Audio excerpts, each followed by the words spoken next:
Matapos ang magdamag na paghahanap, nakaipon sila ng kalahating sako ng pagpag.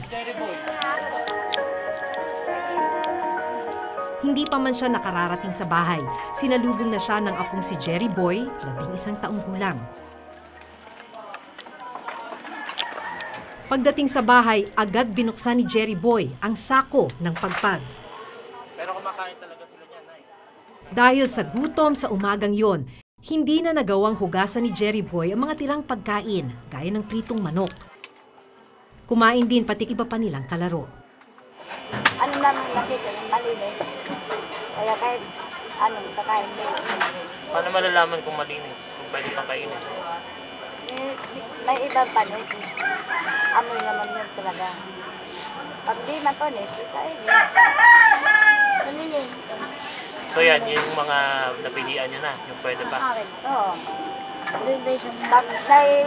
medyo panis-panis na, hindi namin isali, ilagay pa sa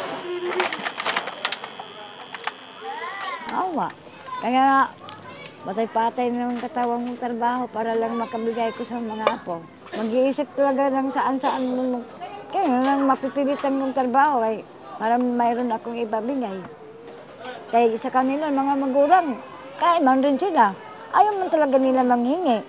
Kaya dito man talaga sa akin.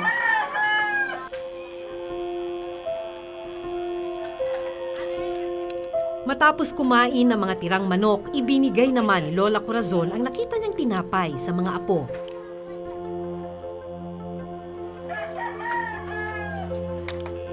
Pero makikita sa lagayan ng tinapay na expired na ang mga ito. Diyan man ko makabasa kay maliit naman hindi ko makakita. Kasi kung di po pwede na asem, hindi na ito maasim, matamis man. Kaya Jerry, bulit pa.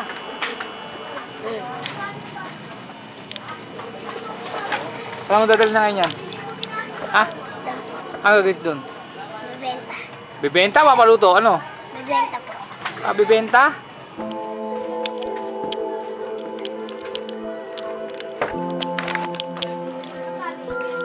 Ang mga hindi nakaing pagpag, dinala naman ni Jerry Boy sa tindera ng lutong pagpag na si Annabel Lazaro.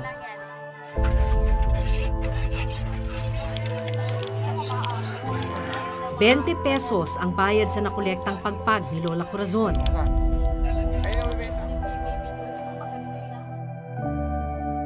Agad nang inihanda ni Annabel ang lulutuin.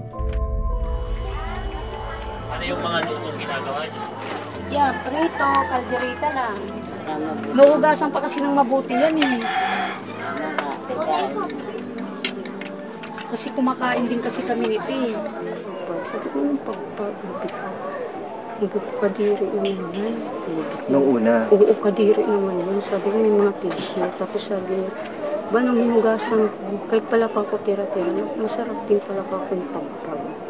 Yun, maging mabilis siya. Hindi naman po kami nagkakasakit yan. Kasi kung may nagkakasakit yan, may nagreklamo na po sa amin.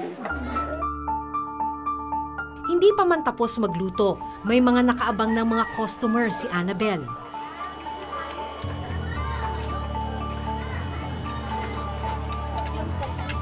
Ang pagpag kanina, naging kaldereta, adobo at inasal. Kano? 10, 20, 15. Ano lang po, wala hindi po para-piraso. Tansyahan lang. Marami po ibili. Marami naman po. Mura kasi tinda ko eh. Dinadayo kasi yung tinda ko. Diba, masarap yung pagpag eh.